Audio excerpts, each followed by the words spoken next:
Salam dalam kasih Bapa, Anak, dan Roh Kudus.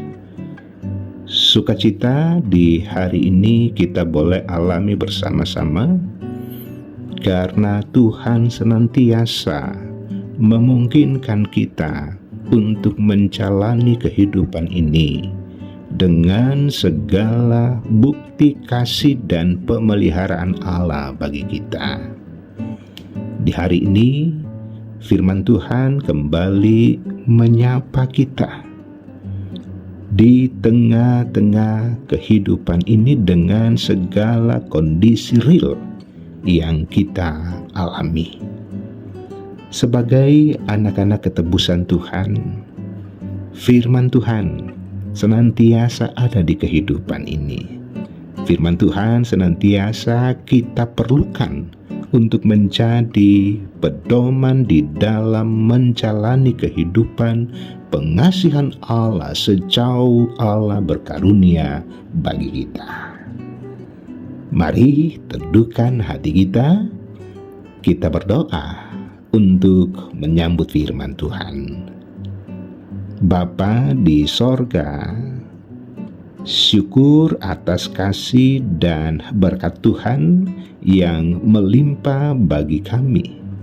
Secara khusus di hari ini, dengan nafas kehidupan pengasihan Allah, dengan kesehatan yang cukup, hati yang bersyukur, kami dimungkinkan untuk menjalani kehidupan di hari ini.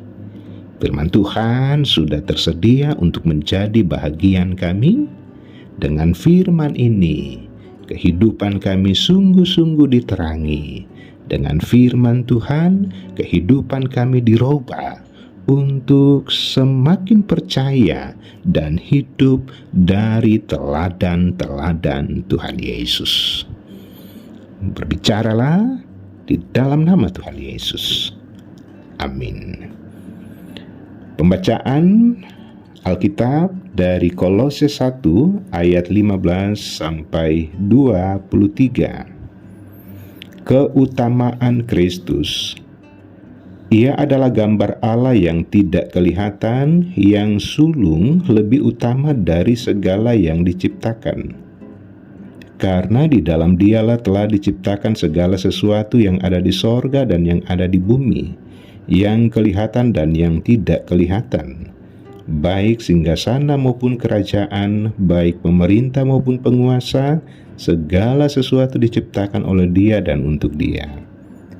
Ia ada terlebih dahulu dari segala sesuatu dan segala sesuatu ada di dalam Dia.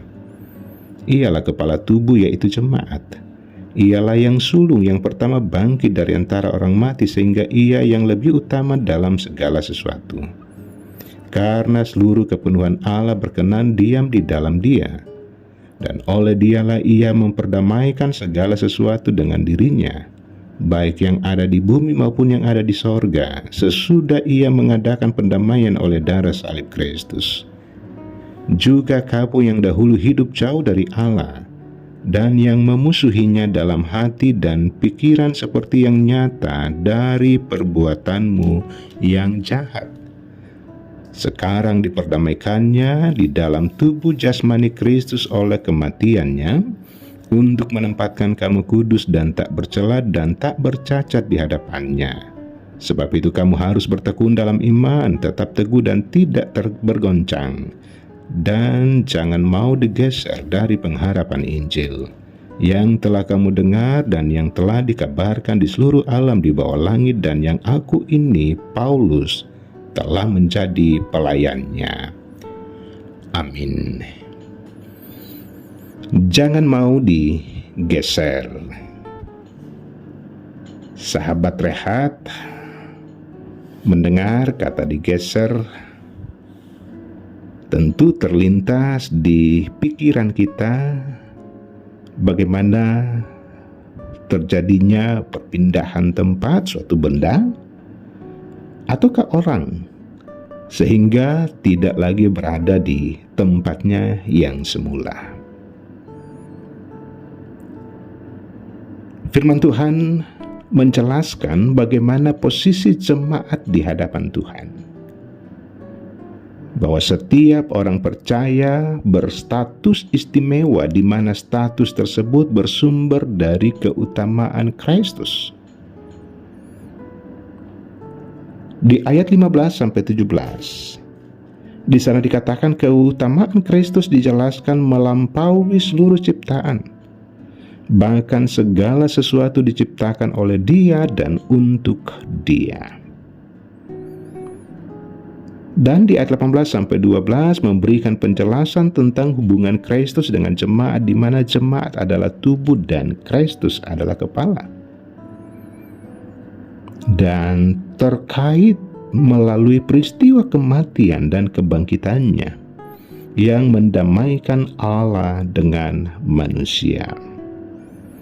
Di ayat 23 mengungkapkan bagaimana status istimewa yang harus dipertahankan oleh anak-anak Tuhan, yakni dengan bertekun, teguh dan tidak bergoncang, dan jangan mau digeser dari pengharapan Injil.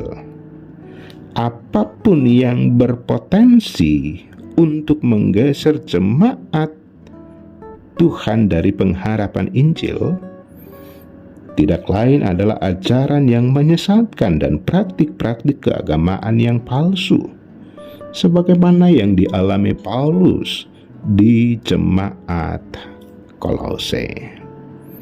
Sahabat Rehat yang dikasihi Tuhan Yesus, tentunya di dalam kehidupan kita ada banyak hal yang menggeser kita dari pengharapan Injil. Bisa saja Kristus Yesus hanya menempati urutan keberapa dari sekian banyaknya prioritas yang dilakukan oleh anak-anak Tuhan di kehidupan ini. Namun firman Tuhan di hari ini menegaskan bahwa hanya di dalam relasi yang benar antara Kristus dan jemaat ada pengharapan Injil yang memungkinkan kita hidup di dalamnya. Karena itu, dengan segala yang kita punyai, kepintaran, kekayaan, jabatan, dan lain-lain sebagainya, biarkanlah itu menjadi sebuah kekuatan tersendiri untuk semakin menyenangkan Tuhan, semakin mempermuliakan Tuhan, bahwa Tuhan dengan leluasa berbicara di dalam hati kita, dalam kehidupan karya kerja kita dari hari ke hari. Karena itu kita tidak akan memberikan kesempatan kepada iblis, kepada kekuatan-kekuatan lain yang mau menggeser kita dari pengharapan Injil di dalam Kristus Yesus. Amin. Mari berdoa.